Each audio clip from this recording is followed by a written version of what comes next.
Hello everyone, my name is Gina Paulus and I am very excited to welcome you to the Homebodies Fitness Show. Today we are so happy to have Kathy Allen on as our guest. Hi Gina. Hi. She will demonstrate a hip strengthening workout that she used to rehabilitate her body following a hip replacement. Later on, we will learn how to manage balancing an active social life with maintaining a healthy diet. Kathy certainly is an expert in this area, and I cannot wait to hear her special tips. So, are you all ready to do this special hip strengthening workout? I am, Gina. So how long ago was it that you had your operation? I had the hip replaced 6 years ago. Okay, so 2009-ish? 2009. Got it, right. Okay. And would you say that it's like a quick type thing, or is it like almost like ongoing management to keep those hips in order? It was a dramatic improvement right away from where I was before in terms of the pain that was in the hip and the lack of movement.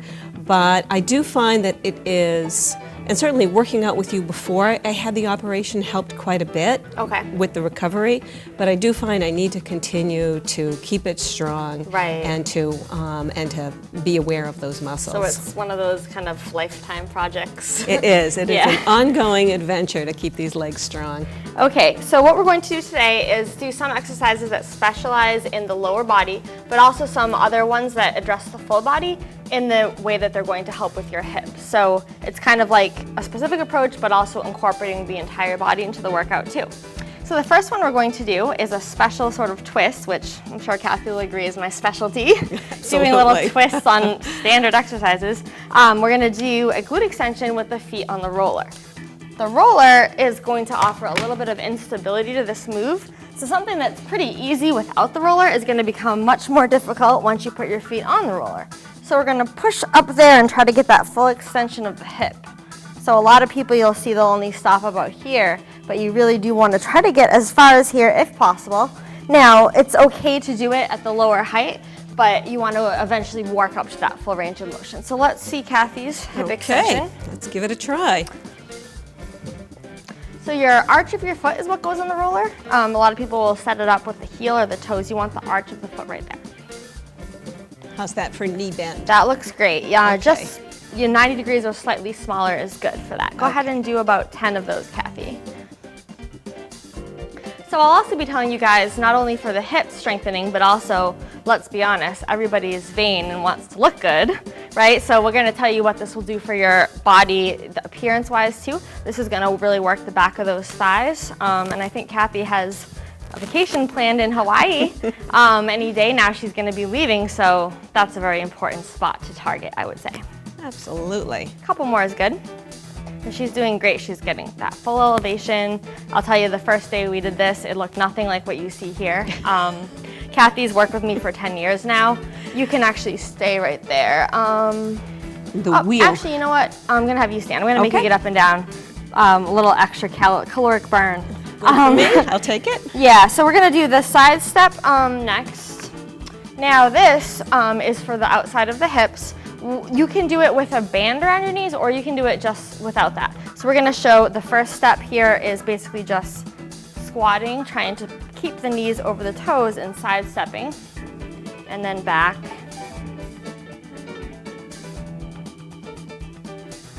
All right, so you can just go back and forth about the length of the mat. Start over here? Yep, you can start right there.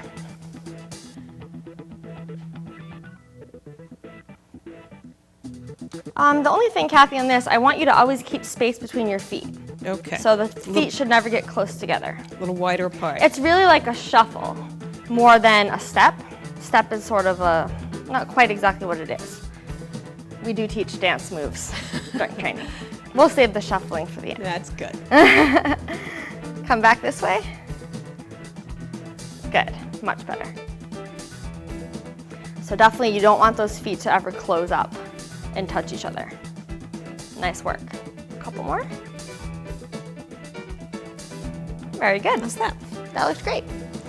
So if you start to get to the point where you're good at controlling that, you can take a band. I just took a kind of a longer band and knotted it up to form a loop. And you can put this around your knees and you can do the same exercise with the band. So now we're gonna do kind of a funny named one. It's called pick up, put down deadlift. Pick it up, put it down. Pick it up, put it down. So we're gonna be using this little nifty weight, which is called the kettlebell, just because of the way the handle is shaped. So I'm just gonna put this down, and Kathy's gonna show us her pick up, put down. Kathy's going to try to show you Try pick to, up and put well, down. you can show us. We're just not quite sure. Okay. I mean, what exactly All right. it will end up looking like. The deadlifting is very funny because from day to day it can be so much easier and nobody really knows why. It's like one of those mysterious things in life. Today I'm good at it, tomorrow I'm not good at it. The one leg, and this being the operated leg, adds a little challenge. Definitely. And also the range where she's picking up and putting down. You can go ahead and switch sides. If somebody has trouble with it, I will put the weight on a surface like a staircase or a box or a bench or just anything so they don't have to bend all the way to the floor. She's finally to the point where she can pretty comfortably do that. It took a long time. And the steering at the floor. The special tip, which I tell everybody, it's your special secret, but I'm saying it now on television, so that's really not, you can just do one more. You want to stare at a spot about 4 feet on the floor in front of you to kind of get your bearings. When you start looking all around and letting your head move in space, it's going to make it harder to stay balanced. So a lot of people will do a deadlift where they won't put the weight down. So they're on the one leg and they're actually just bending down and standing. And that is a good exercise, but when you actually have to release the weight and re-grasp it, it adds a little bit more of a stability challenge. It's more of what they call like a functional strength training movement. More like what you do in daily, functional meaning in daily life. Like, I don't really think anyone ever holds a box of stuff at their house and like bends over and stands up 10 times in a row. Puts it down, picks it up, puts it down, picks Right, it you up. pick things up and put them down and pick things up, and that's what we do. So in some ways, something like this is actually more replicating what you actually do in regular daily life, which is a lot of what we're trying to work with the hip replacement kind of workout here. So we are going to go to the hip extension with heels on the ball next. Slightly different than the glute extension. It's still got an instability with the ball, but we're also, this time we're doing straight legs. So no bent leg. That works a little bit more your hips, a little bit less your glutes. Go ahead and show us a few of those, Kathy.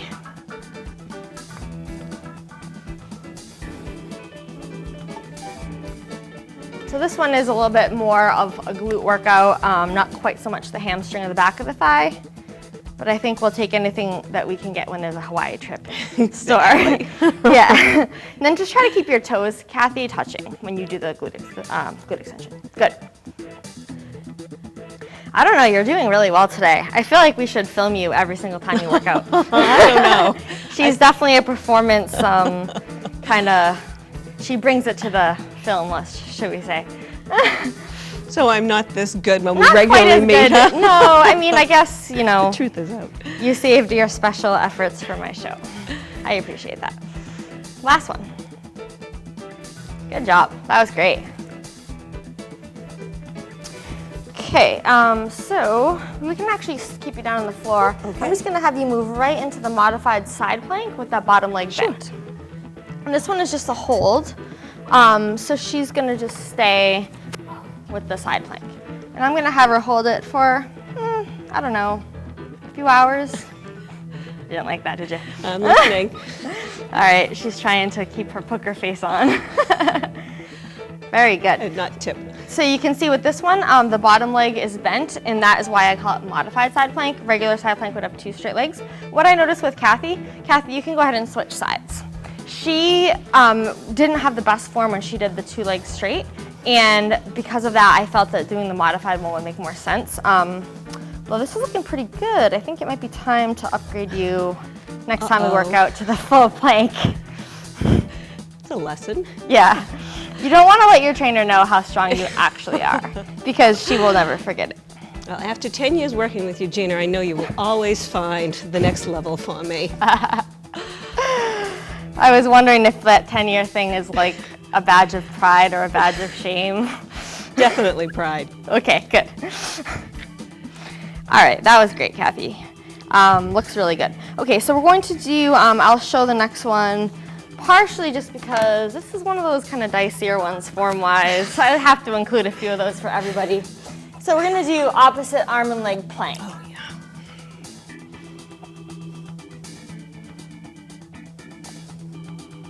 So the idea here is you want to shift your weight first to the opposite arm and leg, and only then do you lift. You can see I'm moving very slowly. This is definitely a trickier one from a form perspective. So what you're looking for here is the hips to stay nice and flat, the person to be in control, and to hold it for a second or two before switching. Good starting position. Looks good. There you go. If you could just drop the hips a little bit lower to the floor, it'd be great. Nice.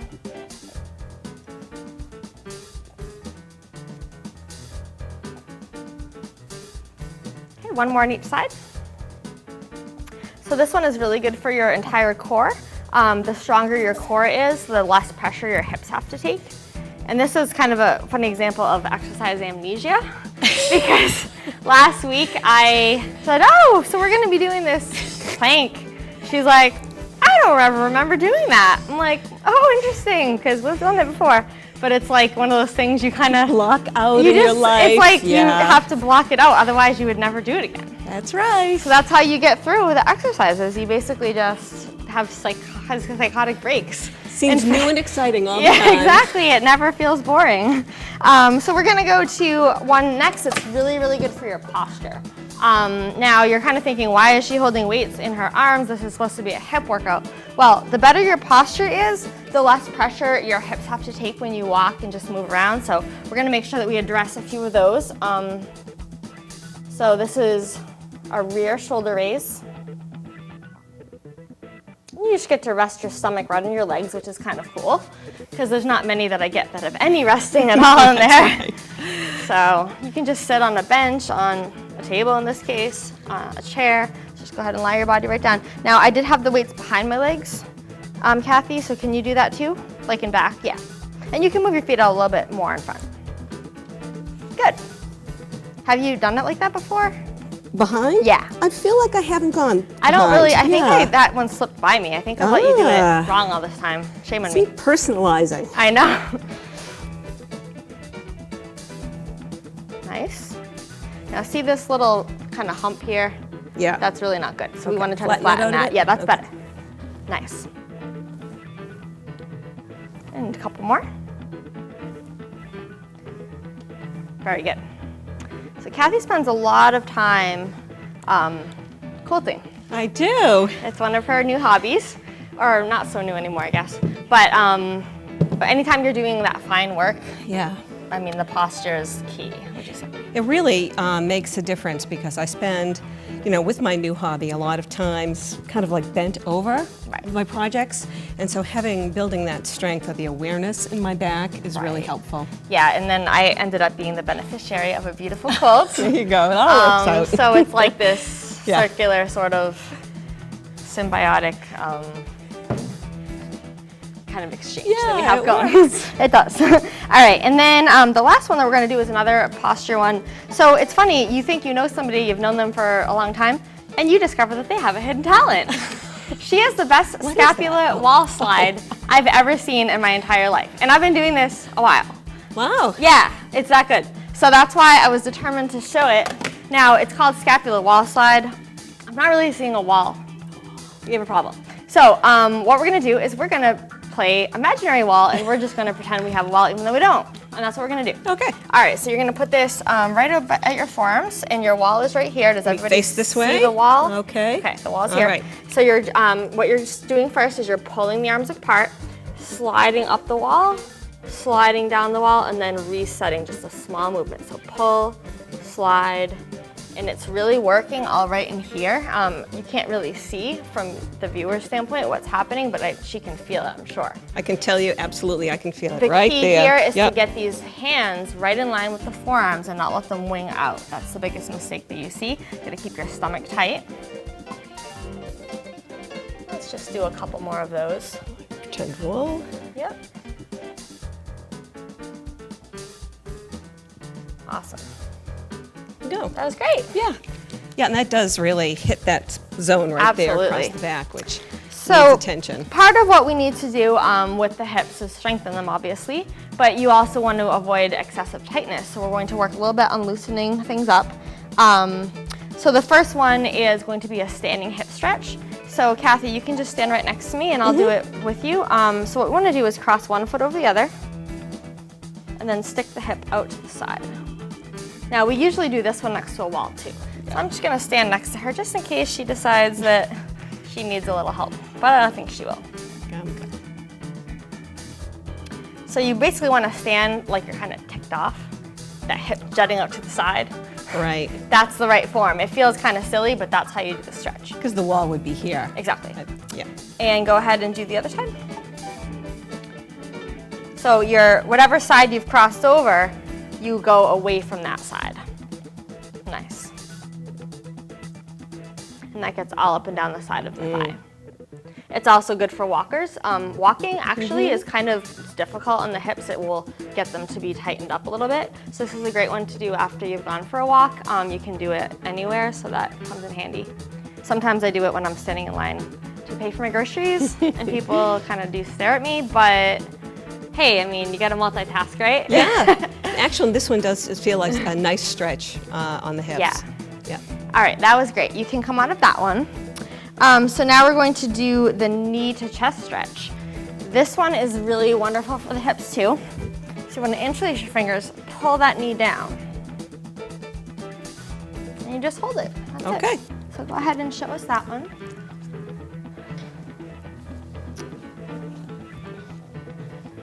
Interlace the fingers.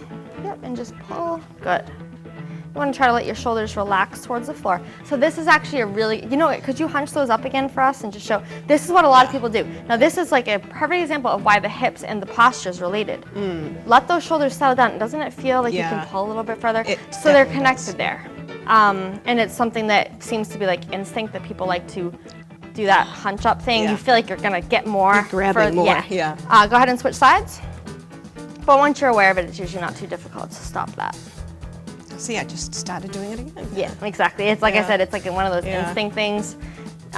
So, very good. Good.